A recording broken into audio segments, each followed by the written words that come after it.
yung budget na scam. Oh, ito pag-usapan natin, scammer, budget ng scam. Sino itong scammer? Yung budget ay galing po sa Tingog Party List. Nako, Tingog Party List. Ay, kanino yung Tingog Party List? Siyempre, sa mag-asawa yan, di ba? O, kay Yeda at kay Romualdez, tama po ba? Oh, nako. Tingog Party List. Ay, nako, yun na. Diyos mio. Yung mukha nila, Tingog Party List, ang nakalagay doon sa tarpaulin, parang isang wall ng building. Oy. Yung kanilang tarpaulin, bawat pamimigay. Alam mo, ang kapal ng mukha nitong mga to. Itong mag-asawa na ito, mamimigay kailangan ang laki ng kanilang mukha. Kuya Gob, hindi ko po ito na itanong sa inyo kagabi. Pero ito bang mga ito ay malaki ang mukha o makapal ang mukha? Halos kasing laki ng building, ang pangalan at pagmumukha nila. Grabe, no? Mamimigay ka lang para i-promote mo sarili mo. Free marketing. Scam nga. Hindi, ewan ko ha, ano ba tingin doon? Scam ba yun? Pag namigay ka, kailangan may pangalan mo? Pera ng taong bayan yan. Huwag kayong epal. Itong mag-asawa na to, epal ata no? Rose G, shout out po. Thank you sa kusang loob at sa pag-sponsor ng live na to. Sisi po ba kayo ngayon, Gob? Sa mga nangyayari sa inyo ngayon, kayo po ba ay nagsisisi? Hindi naman po ako nagsisisi dahil nag-stand po tayo kung saan po ang tama bilang elected official, bilang leader ng probinsya, bilang gobernador, ay tumayo po tayo para sa mga biktima at sa mga naging biktima ng ayuda scam dito sa probinsya. At ito pang in-install nila. Sabi ni Bright Naria, Bangag Party List, IST. Tingog Party List. Oo nga, ba't hindi nyo tawaging yan? Hindi, ayuda Party List na lang. Wag na Bangag. Kasi Tingog Sila yung mahilig. Sila ang hari at reyna ng ayuda. Ayuda Party List na lang. Di ba? Tapos pagmumukha nila nakalagay. Ay involved ito, kasama ito sa naimbestigahan. Kasama yung kanyang mga tauhan. Yung talagang right hand niya, yun ang kumukuha sa mga pera. Abay, mahusay. Dapat siguro ma-explain nyo yan din sa rally. Magsasalita po ba kayo? Sa linggo, abangan ninyo. Mako, matindi ang rally na yan. Tayo po ay ila-live po natin yan. Wag nyong kakalimutan. Dito sa channel na ito, ila-live po natin. Yes po, dito po. So, abangan po nyo. Mag-subscribe kayo at hit the notification bell nang sa ganun masamahan nyo kami pag live na ito. Yes po. Mag-speech kayo doon? I-expose ko talaga ito at sa totoo po, yung budget na scam, yung budget ay galing po sa Tingog Party List. Ay, yun na. Diyos mio. Ayun na nga ba, sinasabi ko. Sino utak niyan? Ayun, sinabi na nga, inulit mo pa. Hindi, alam mo kung bakit ko inulit. Gusto ko idiin niya. Idiin mo. Di ba, may ganon? Di ba, pagka inuulit-ulit mo, di ba, wag kayong gusto ko sabihin niya nang sabihin, hindi manggaling sa akin. Kuya Gob, idiin mo. Idiin mo pa. Pangit pakinggan. Idiin mo, Kuya Gob. Isa pa. Sino utak niyan? Sino utak yan? Lagi kong gustong tanongin yung utak niyan May Kaya nga, dapat ito, tanungin natin, sinong utak dito? Kasi lahat ng dinidistribute dito na pera ay galing sa Tingog Party List. Ang laki pa ng mukha nila, parang higanti pa. Ako yung mga dinidistribute. Dinidistribute sa Davao, galing sa Tingog Party List. Ano yan? Sinisimulan na nila ang pangangampanya dyan kasi alam nila pagdating sa Davao, talo sila. Nagpe-prepare sa 2028 o para sa 2025. Nako kayo, Tingog. Tatandaan nyo na yan, huwag kayong tatanga-tanga. Ay, sorry po. Sa mga maboboto, tandaan nyo na yung Tingog Party List na yan, Mamimigay lang pag may malaking muka. Pag may makapalang muka, doon lang mamimigay.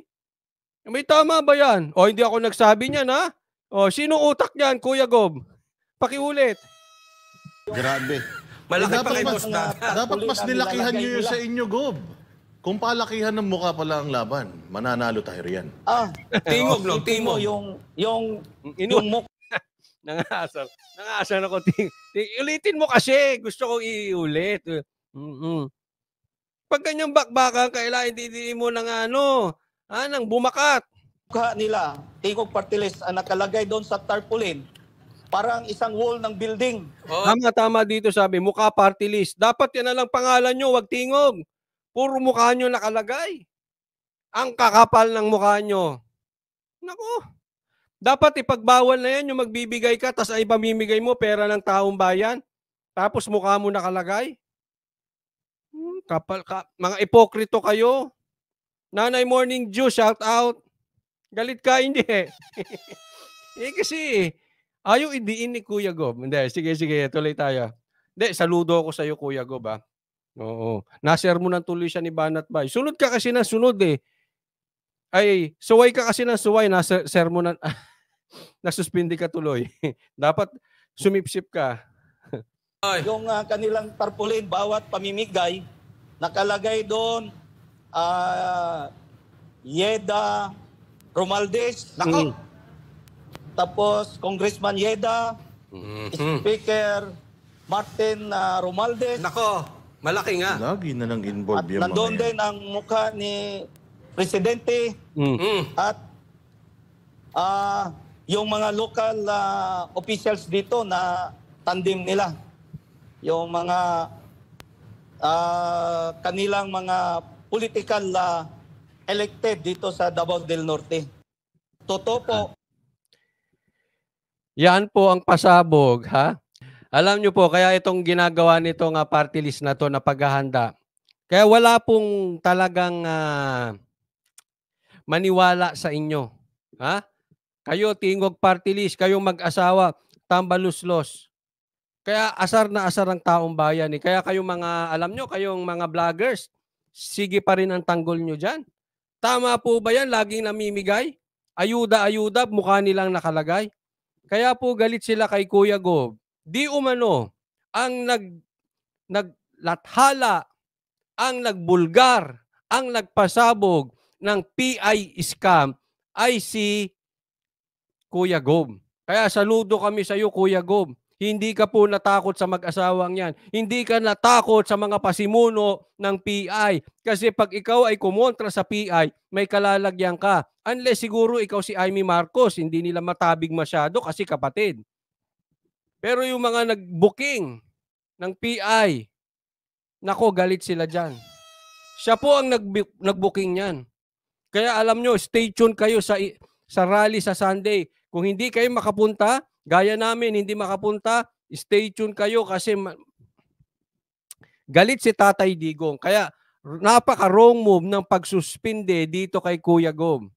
Lagot kayo, yari kayo. Tapos may rally, mainit si Tatay Digong. At balita natin, 100,000. Nag-pledge po ang mga mayor na may darating na tao nila. Kaya aabot ito ng 100,000. Malaki. Kaya ngayon, ninervyos. Ang mga praning, ninervyos. Hamon ko sa inyo, sabayan nyo nung Bagoong Pilipinas Rally. Di ba nagbagoong Pilipinas Rally kayo? Sabay kayo. Bakit? Hindi nyo kaya? Takot kayo kasi hindi organic. Ang hirap po mag-organize ng rally na hindi organic.